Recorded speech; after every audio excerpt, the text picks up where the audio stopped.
Pese a que el nuevo acuerdo de paz firmado con las FARC no fue refrendado por los colombianos de manera directa en las urnas, la Corte Constitucional avaló el denominado Fast Track. Es una gran noticia para el país porque le va a permitir a los colombianos poder disfrutar la paz más rápidamente y al Congreso poderla implementar en tan solo 6 meses. El mecanismo, que estará vigente inicialmente por 6 meses, faculta al Congreso para implementar el nuevo acuerdo de paz y hacer reformas constitucionales a través de un procedimiento rápido y abreviado. Igual que pasó con Venezuela, desafortunadamente habrán leyes habilitantes hasta por 180 días para que el presidente de la República, con base en estas competencias, dicte decretos con fuerza de ley. El polémico fallo también mantiene las facultades extraordinarias que tendrá el mandatario colombiano para expedir decretos con fuerza de ley. Indicó que las facultades concedidas al señor presidente de la República no privaban al Congreso de las suyas. De igual manera, estas facultades especiales se conceden exclusivamente para la implementación del acuerdo final entre el gobierno y la guerrilla de la FARC. Hoy en el programa La Noche de NTN 24, el canal de las Américas, hablan los protagonistas de la noticia. Desde ángulos opuestos, el ex viceministro de Justicia, Rafael Nieto, el senador Roy Barreras y el director del CERAC, Jorge Restrepo, analizan la decisión de la Corte Constitucional y plantean sus posiciones sobre si el Congreso es legítimo o no para implementar el nuevo acuerdo de paz sin haber sido refrendado de manera directa por los ciudadanos colombianos en las urnas. Comienza La Noche bajo la dirección de Claudia Gurisati. Buenas noches. La noche bajo la dirección de Claudia Gurisati enciende las luces para que usted vea el punto clave de la noticia. Soy Jefferson Beltrán, bienvenidos. La noticia: la aprobación del denominado Fast Track por parte de la Corte Constitucional en Colombia. El alto tribunal dio luz verde para que el Congreso inicie la implementación del acuerdo de paz que firmaron el FARC y gobierno el pasado 24 de noviembre. El punto clave de esta noticia: ese fallo faculta a los legisladores para que tramiten leyes y reformas constitucionales de manera rápida y al mismo tiempo le otorga facultades especiales al presidente para que emita decretos con fuerza de ley. La decisión es polémica y genera una fuerte controversia en Colombia. En medio del ambiente de polarización política que enfrenta el país, un sector celebra la decisión, asegurando que se trata, que es un impulso que necesitaba la paz en Colombia, han dicho ellos. Al mismo tiempo, otro sector la cuestiona, asegurando que el Congreso no es legítimo ni representa la voluntad popular para tomar estas decisiones.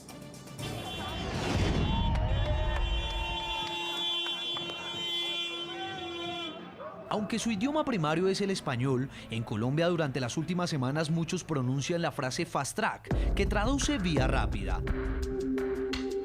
Es decir, el mecanismo incluido en el acto legislativo para la paz, que consiste en que las comisiones tanto de la Cámara como del Senado en el Congreso puedan sesionar conjuntamente para temas específicos del proceso de paz en menor tiempo y con un menor número de debates, un tema que ha sido fuertemente criticado por el bloque uribista. ¿Qué es el abusivo fast track? Además de innecesario y mal precedente. El gobierno inventó el fast track para favorecer a la FARC.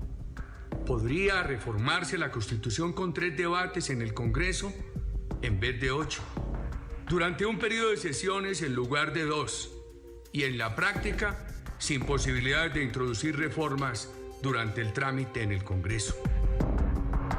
El pasado 5 de junio, el Congreso aprobó el acto legislativo cuyo primer artículo es precisamente el referente al Fast Track, y este pasó a revisión de la Corte Constitucional.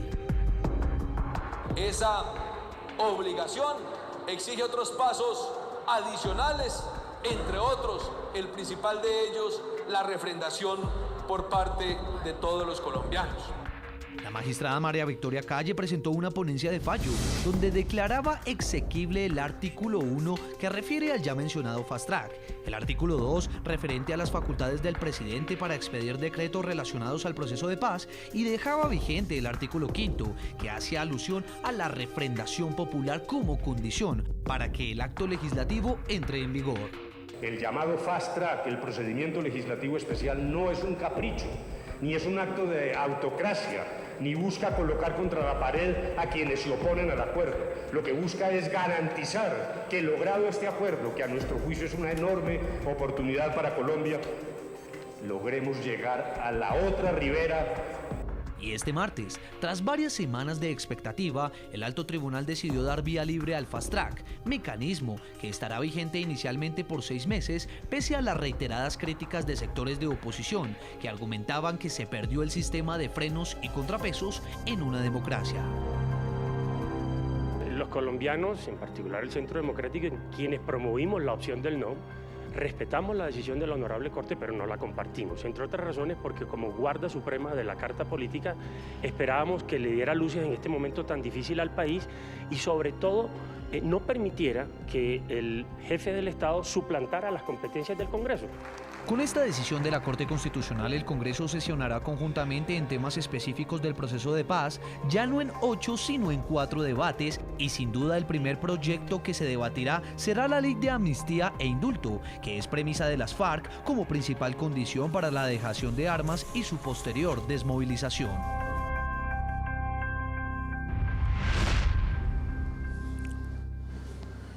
Definitivamente es un tema que genera mucha controversia en Colombia y por eso vamos a analizar esta decisión que ha tomado la Corte Constitucional desde diversos ángulos, de diversas posturas. Por ahora los invito a que participen del tema de análisis de hoy.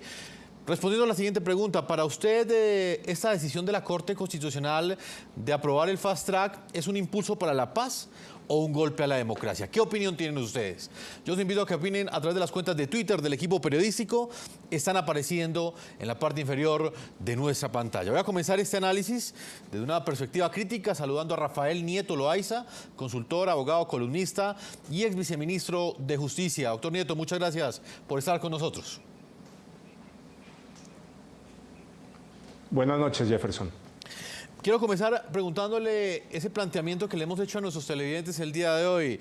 Señor Nieto, para usted, esta decisión de la Corte Constitucional, ¿qué representa? ¿Un impulso para la paz, como lo han calificado sectores cercanos al gobierno, cercanos a ese modelo de paz que acordó el presidente con las FARC, o por el contrario es un golpe a la democracia, como lo han calificado esos sectores críticos de ese acuerdo de paz? Empecemos por decir, Jefferson, que esto no impulsa la paz, entre otras cosas porque el acuerdo con las FARC no es la paz. El acuerdo con las FARC es el cese del enfrentamiento con esa guerrilla, pero aquí quedan vivas el ELN, el EPL, las disidencias de las FARC, las FARC-CRIM y todo el conjunto de organizaciones ilegales vinculadas al narcotráfico que en el marco de ese proceso de discusión de un acuerdo con las FARC ha crecido de manera sustantiva hasta llegar al punto de hoy en que estamos inundados y vivimos en un mar de coca. Eso es lo primero que hay que decir. Lo segundo que hay que decir es que el gobierno y sus aliados decidieron montarse del lado, hacer una alianza con las FARC, pasando por encima de la voluntad del 50% de los colombianos que se expresó en contra de ese acuerdo el 2 de octubre, el día del plebiscito, y que ganó. Lo tercero que hay que decir es que en este caso concreto, uno no puede sostener que este Congreso sea el representante de la voluntad popular. Usted puede sostener eso teóricamente, pero en este caso concreto los hechos muestran que no es así. ¿Por qué, Jefferson? Porque este Congreso en específico, todo él, menos el Centro Democrático y unos muy pocos parlamentarios de otros partidos, el 85% de este Congreso estaba claramente en el sí y fue derrotado en el sí. Este Congreso y ese 85% de parlamentarios no refleja al pueblo colombiano, porque el pueblo colombiano en su mayoría votó que no. De manera que sostener hoy que la voluntad expresada directamente por el pueblo en las urnas el día del plebiscito puede ser suplantada por un ejercicio supuesto de representación popular por parte del Congreso es claramente contraevidente. Si este fuese otro Congreso, quizás podríamos tener esa discusión, pero con este Congreso en específico es imposible. De manera que aquí tenemos varias cosas. Ni tenemos paz, primero. Segundo, lo que sí tenemos es un ejercicio de ahondamiento, de agudización de la división política y social en el país, porque están sacando a ese 50% mayoritario del país del juego. Y tercero, lo que tenemos es un ejercicio de suplantación de la voluntad popular expresada directamente por los ciudadanos en las urnas por un Congreso que no representa al pueblo. Señor Nieto, se habla de implementación en el Congreso, pero muchos se preguntan si realmente el Congreso va a jugar algún tipo de papel, teniendo en cuenta que este fast track prácticamente, por un lado, agiliza el procesamiento de esas leyes o esas reformas constitucionales al interior del Congreso, pero por el otro lado, los congresistas no pueden adicionarle ni quitarle nada a lo que plantee el Poder Ejecutivo. En este caso, ¿qué pasa con el Congreso? ¿Qué papel juega? Jefferson, es aún más grave en relación con lo que usted plantea, porque en la discusión pública nos hemos centrado en la famosa vía rápida, en el fast track, en la reducción de los tiempos de los debates parlamentarios y en la reducción de los debates parlamentarios. Pero lo que va acompañado a eso es aún más difícil en términos de costos institucionales y en términos de un sistema de frenos y contrapesos que es indispensable en una democracia. Porque aquí no es solamente que se estén reduciendo el número de debates en forma muy grave, con lo cual la profundización de la discusión parlamentaria y la posibilidad de la discusión por parte de la ciudadanía en esos debates va a desaparecer, sino que, primero, los congresistas ya no van a poder definir su agenda. La agenda del Congreso a partir de este momento la define el presidente de la República. El Congreso solo podrá estudiar lo que el presidente les plantee y no podrá estudiar nada distinto hasta que no salga, no resuelva, no vote todo lo que el gobierno les plantea. Primer punto. Segundo punto, lo normal en un debate parlamentario y para un congresista es que ese congresista pueda votar sí o no, aparte del articulado de lo que está estudiando. Puede votar sí a los artículos 1, 3, 5 y 7 de un proyecto de ley y no a los 2, 4 y 6 si no le gustan. Aquí no cabe esa posibilidad, Jefferson. Aquí el congresista va a tener que votar sí o no a todo, punto. Puede ser que le gusten unas cosas u otras no, no tiene ninguna posibilidad de votar sí o no. Y tercero, si lo normal es que un congresista pueda proponer una modificación a un proyecto de ley o de reforma constitucional que le presenta el presidente de la República, aquí eso no va a poder ocurrir. El gobierno tiene poder de veto, pero no solamente poder de veto, sino que tiene poder de veto previo. Es que ni siquiera vamos a saber si el congresista quería proponer una modificación, porque antes de que lo sepamos, el gobierno tiene que darle su visto bueno. Pero si eso no fuese suficiente, hay que decir lo siguiente: al mismo tiempo se le aprueban al presidente unas facultades extraordinarias que ya hubiera querido tener el presidente Maduro en Venezuela, unas facultades extraordinarias que no ha tenido ningún presidente en Colombia, excepto durante la dictadura de Rojas Pinilla, en virtud de la cual el presidente puede legislar por decreto, sin tener que pasar por el Congreso de la República, sobre prácticamente todas las materias, menos las que requieren una mayoría especial en el Congreso. El Congreso, con estas limitaciones de fast track, con estas limitaciones de no poder proponer modificaciones, etcétera, que ya he descrito, solamente va a estudiar estas muy pocas leyes, porque para todo lo demás el presidente tiene unas facultades extraordinarias. Aquí lo que tenemos es, por un lado, un Congreso eunuco, un Congreso que solamente va a ser de firmón de lo que le pase al presidente de la República, y por el otro lado, un poder presidencial hipertrofiado, enorme, que no es propio de una democracia y que nunca habíamos tenido en la República Colombiana, sino durante la dictadura de Rojas Pinilla.